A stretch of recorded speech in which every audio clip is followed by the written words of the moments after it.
Alright, so this is how you do a magic circle or a magic ring or whatever the heck.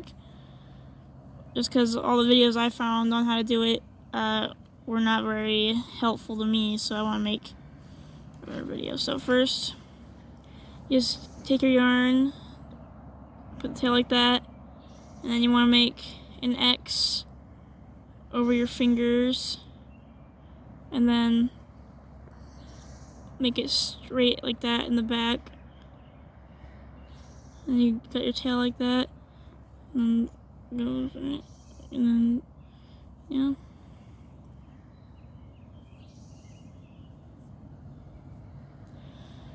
And then you wanna stick your hook underneath this bottom loop and underneath the top one, pull it, then twist it over, so that way it looks like that. And then get the working part of your yarn, grab it however you're able to grab it. I was doing it like this, and get it through the loop. There we go. And just get it through the loop. Hold on, wait, I think I messed it up.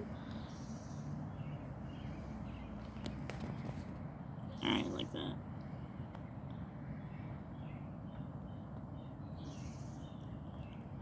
And like that. Be a little tricky to get it in there. Alright.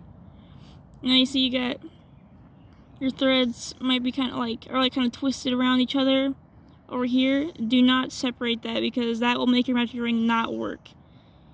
You want them to be twisted like that, and you want them to just be as they are. So now we stick a loop underneath those two strings, and we grab the yarn so that way there's two loops. Then we grab it again and pull it through, making a little single crochet.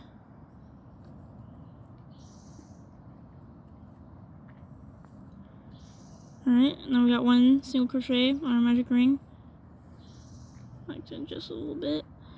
Now we make a lot of times this first one, for me anyways, turns out too small. You can always just make an extra loop, like, and not count this first one if it's too small to work in.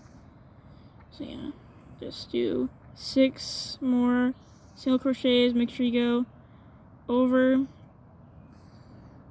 both of those loops on the bottom there every time.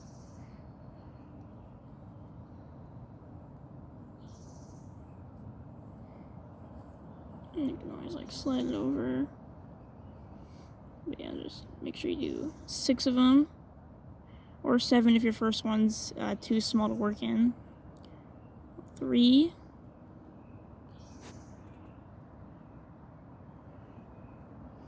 4. 5.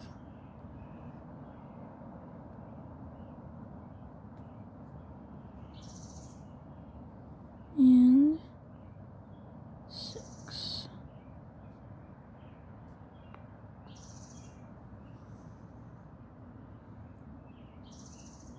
Alright, now you can take your hand out of there, and you see, it should look kind of like that.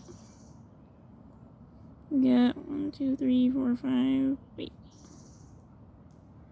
Yeah, we got 6 on there. And there was the, yeah, so now all you gotta do is pull this tail end, which was part of the 2 things from the start, and boom. Got your single crochet magic ring. And so then you just start going into those loops. Make sure your tail is like sticking out like that, so that way it's not on the outside of your project when you're done, because that's always annoying. Now you just kind of do however much you want. Usually you want to do increases in all of it for the first round or whatever.